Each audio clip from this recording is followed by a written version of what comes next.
नमस्कार मंडळी, मी रुपाली तुमचं पुन्हा एकदा स्वागत करते आजच्या एका नवीन ब्लॉगमध्ये आणि अपेक्षा करते तुम्ही सर्व ठीक असाल आणि स्वतःची काळजी घेत असाल. तर आज ना मला सकाळी खूप जास्त कामाचा उत्साह होता. त्याचं रिझन मी तुम्हाला पुढे सांगणारच आहे. सकाळी खूप सारी कामं घरातली आटपून घेतली. त्यानंतर मस्त असा नाश्तासुद्धा आज केला मी अगदी निवांत बसून. आणि मुलं स्कूलला गेली होती आणि इथे माझं ना पनीर पुलाव बनवण्याचं काम चालू होतं.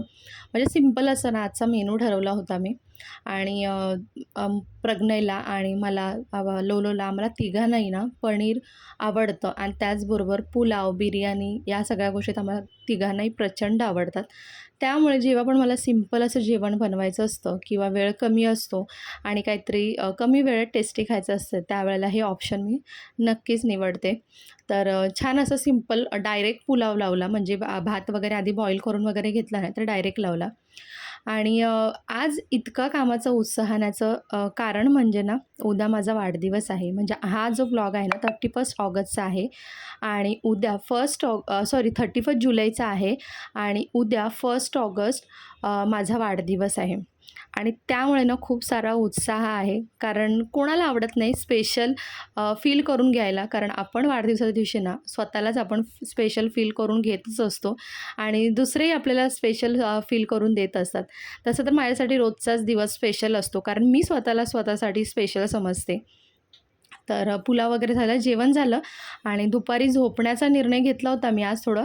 पण म्हटलं नको, आपण काहीतरी काम करूया. तर खूप दिवसापासून ना हे काम माझं रखडलं होतं. म्हणजे मी आधीसुद्धा तुमच्यासोबत ना खूप वेळांना माझं शेड्यूल शेअर केलेलं आहे, की मला जेव्हा माझं शेड्यूल टाईट असतं त्यावेळेला मी कसं माझ्या घरातल्या गोष्टी मॅनेज करते किंवा कसं टाईमटेबल बनवते मी स्वतःसाठी. तर ह्या सगळ्या गोष्टी मी तुमच्यासोबत आधीसुद्धा शेअर केल्या होत्या. मध्ये काही दिवस माझं हे सगळ्या गोष्टी स्किप झालेले आहेत. कारण सध्या कसं आहे ना, माझं जे रूटीन आहे ते चेंज होत राहतं आधीमधी. त्यामुळे मी काही टाईमटेबलनुसार व्यवस्थित अशी जात नव्हती. थोडंफार प्रिपरेशन असायचं माइंडमध्ये किंवा मग ठरवायची की उद्या काय करायचं आहे वगैरे या सगळ्या गोष्टी. पण कागदोपत्री म्हणतात ना, जसं की कागदावर उतरून काढलेलं अगदी टाईमटेबल असं नव्हतं. पण आता मला गरज वाटते, कारण लोलोची सुद्धा स्कूल चालू झालेली आहे. लोलोचं थोडं उशिराने ॲडमिशन झालेलं आहे, कारण एका ठिकाणी त्याला अप्लाय केलं होतं पण तिथे काही तसं झालं नाही. त्यामुळे मग इथे आमच्या जवळच ना नर्सरी स्कूल आहे, तिथे त्याचं ॲडमिशन केलेलं आहे. म्हणजे त्याचं पण स्कूल आता चालू झालेलं आहे. तर त्याचा पण टायमिंग मॉर्निंगचा असतो. प्रज्ञेचा त्याचा जवळजवळ निघण्याचा टायमिंग सेमच असतो. त्याच्यामुळे ना थोडीशी गडबड होते, कारण त्याचा टिफिन ह्याचा टिफिन आणि प्रज्ञेच्या स्कूलमध्ये तर रोज चपाती भाजी वगैरे सगळ्या गोष्टी नॉर्मल असतात. आणि लोलोच्या स्कूलमध्ये ना थोडंसं टाईमटेबलप्रमाणे जेवण द्यायचं असतं, म्हणजे टिफिन द्यायचा असतो. त्यामुळे सगळ्या गोष्टी थोड्याशा डिफिकल्ट होतात मॅनेज करायला. त्याचबरोबर माझं यूट्यूबचं काम, बाकी सगळ्या गोष्टी. त्यामुळे इथे मी टाईमटेबल बनवायला घेतलेलं आहे. कसा डिटेलमध्ये बनवलेला आहे टाईमटेबल हे तुमच्यासोबत काही येत्या व्लॉगमध्ये मी शेअर करेनच, कारण ह्याला पुन्हा मी व्यवस्थित फेअर करून घेईन आणि त्यानंतरच मग तुमच्यासोबत शेअर करेन. आणि अजून एक गोष्ट तुमच्यासोबत ना मला आनंदाने शेअर करावीशी वाटते, ती म्हणजे ना एक अचिव्हमेंट केलेली आहे. तशी तर बघायला गेलं तर ही खूप मोठी अचिव्हमेंट नाही आहे किंवा हे सर्टिफिकेट ना पहिल्यांदा मला एखादं सर्टिफिकेट मिळालं असंही नाही आहे. याआधी खूप सारे सर्टिफिकेट मला लग्नाआधीसुद्धा मिळालेले आहेत आणि तेव्हासुद्धा ना मी खूप सारा स्ट्रगलसुद्धा केलेला आहे. त्यामध्ये मी इतकं काही डिटेल बोलणार नाही. तरीसुद्धा ना आत्ताचं जे सर्टिफिकेट मला मिळालं ना त्यासाठी मला खूप जास्त आनंद होतो आहे आणि मी नेहमी तुमच्यासोबत शेअर करत आलेली आहे ब्लॉगमध्ये, की मी काहीतरी शिकत आहे नव्याने. तर प्रत्येक वर्षी ना काही शिकण्याचं मी एक टार्गेट स्वतःशी घेतलेलं असतं आणि त्यानुसार मग मी पुढे पाऊल जे टाकत असते.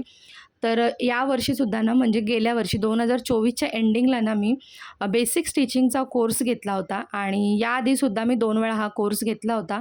पण काही कारणास्तव तो पूर्णच झाला नाही.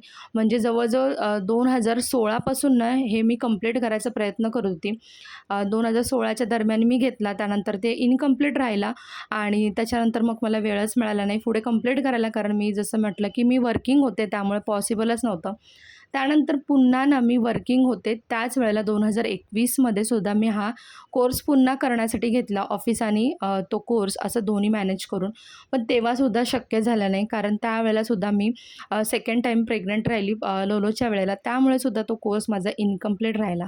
पण फायनली मी मनाचा विचार ठाम करून गेल्या वर्षी म्हणजे 2024ला हा कोर्स डिसेंबर महिन्यात मी घेतला होता, स्टार्ट केला होता करायला. आणि मला खरंच अपेक्षा नव्हती की मी हा कोर्स कंप्लीट करेन. कारण एक तर हा दुपारचा टायमिंग होता लोलोचं स्कूल सुटल्यानंतर. दुसरी गोष्ट लोलोला सोबत घेऊन जायचं होतं. तिसरी अशी गोष्ट होती की मला घरातल्या गोष्टी मॅनेज करायच्या होत्या. यूट्यूब होतं, सगळ्याच गोष्टी होत्या. तर मला खरंच पॉसिबल वाटत नव्हतं की हा 6 महिने मी कंटिन्यू करेन. पण खरं सांगते ना, खूप स्ट्रगल करत हा कंटिन्यू केलेला आहे. याआधीचे जे सर्टिफिकेट होते ना, माझ्यासाठी स्पेशल होतेच. पण हा सर्टिफिकेट आहे ना, माझ्यासाठी खूप जास्त स्पेशल आहे. कारण लोलोसोबत मी आज स्ट्रगल करत हा कोर्स जो आहे तो कंप्लीट केलेला आहे. सगळ्यांना म्हणजे असं कोणाला वाटेल की खूप मोठी ही अचीवमेंट नाही आहे, पण माझ्यासाठी खूप मोठी आहे. कारण मुलांना बघून, घरातलं बघून, छोटीशी गोष्ट आपल्या मनाशी ठाम करून ती कंप्लीट करणं यासाठी सुद्धा ना खूप स्ट्रगल लागतो आणि तो स्ट्रगल मी कंप्लीट केलेला आहे आणि फायनली त्याचं मला ना फळसुद्धा मिळालेलं आहे. मला आवड आहे बेसिक स्टिचिंगमध्ये, त्याच्यामुळे हा कोर्स मी घेतला होता. तुमचं याबद्दल काय मत आहे मला नक्की कॉमेंट सेक्शनमध्ये सांगा. त्यानंतर इथे ना हॅम्पर्सच्या रक्षाबंधन जवळ आहे, त्यामुळे हॅम्पर्सच्या काही ऑर्डर्स मिळाल्या होत्या मला. छोटंसं बिझनेस जो घरून मी स्टार्ट केला गेल्या वर्षी आणि त्याला छान रिस्पॉन्स गेल्या वर्षीसुद्धा आला, पहिल्यांदा करूनसुद्धा, आणि यावर्षीसुद्धा मला बऱ्याच ऑर्डर आल्या. तर त्याचंच काही प्रिपरेशन होतं ना चॉकलेट्सचं वगैरे, तर मी इथे करत होती. आणि यासोबत गिफ्ट्स असं मिक्स माझं हॅम्परचं गिफ्ट असतं रक्षाबंधनसाठी, तर ते मी इंट्रोड्यूस केलं यावर्षी सगळ्यांना. मी ऑनलाईन वगैरे काही करत नाही, फक्त माझ्या फॅमिली मेंबर्स म्हणजे जे काही ओळखीची लोकं आहेत फ्रेंड सर्कलमध्ये किंवा फ्रेंड्स टू फ्रेंड्स अशा सर्कलमध्येच मी ह्या सगळ्या गोष्टी सेल करते. तर इथे माझं त्यासाठीचं प्रिपरेशन चाललं होतं आणि आता थोड्याशा ऑर्डर जास्त यायला लागलेल्या आहेत. कारण त्याचं रिझन असं आहे की रक्षाबंधन जवळ आलेलं आहे आणि खूप अफोर्डेबल रेंजमध्ये मी ठेवलेलं आहे आणि लोकांना ते आवडतही आहे. त्याचा रिव्ह्यू वाचून मलाही आनंद होतो की आपण काहीतरी करतोय, त्याचं आपल्याला काहीतरी कौतुकसुद्धा ऐकायला मिळतं. तर हे बघा माझे एक चॉकलेट बार रेडी झाला आणि ते काही चॉकलेटसुद्धा रेडी झाले. तर आता ह्याचं मी हॅम्पर बनवेन आणि उद्या कुरिअर करेन. कारण हे जाणार आहे पनवेलला, सो मला उद्या कुरिअरसुद्धा करायचं आहे. आणि आज माझा उद्या वाढदिवस आहे, तर आज छोटंसं सेलिब्रेशन 12 वाजता करायचं होतं आणि त्यासाठीची तयारी चालली. त्याआधी स्वतःला पॅम्पर करून घेतलं, कारण उद्या वेळ मिळणार नाही. त्यासाठी एक छान मस्त असा फेस पॅक लावून घेतला. त्यानंतर इथे ना ह्यानी रसमलाई फ्लेवरचा केक आणला होता माझ्यासाठी, तर तो इथे आम्ही कट करून घेतला. मी कॅन्डल्स वगैरे लावत नाही, तुम्हाला माहिती असेल. Happy birthday to you. Happy birthday to you. Happy birthday dear Rupali. Happy birthday to you. तर इथे माझं छोटंसं बड्डे सेलिब्रेशन झालं रात्री आणि 11:45ला मी केलेलं आहे, म्हणजे 12 वाजता नाही डॉट केलेलं आहे, कारण शुक्रवार आहे दुसऱ्या दिवशी आणि 1 ऑगस्टला शुक्रवार असल्यामुळे माझा आहे उपवास. त्याच्यामुळे मला केक वगैरे खायला जमणार नाही, त्यामुळे इथे आम्ही 11:40ला सुरुवात केली बड्डे सेलिब्रेशन करायला आणि इथे केक कट केला छोटासा. आणि रसमलाई फ्लेवर आम्हाला सगळ्यांनाच आवडतो, त्यामुळे आम्ही सगळे इथे तुटून पडलो होतो.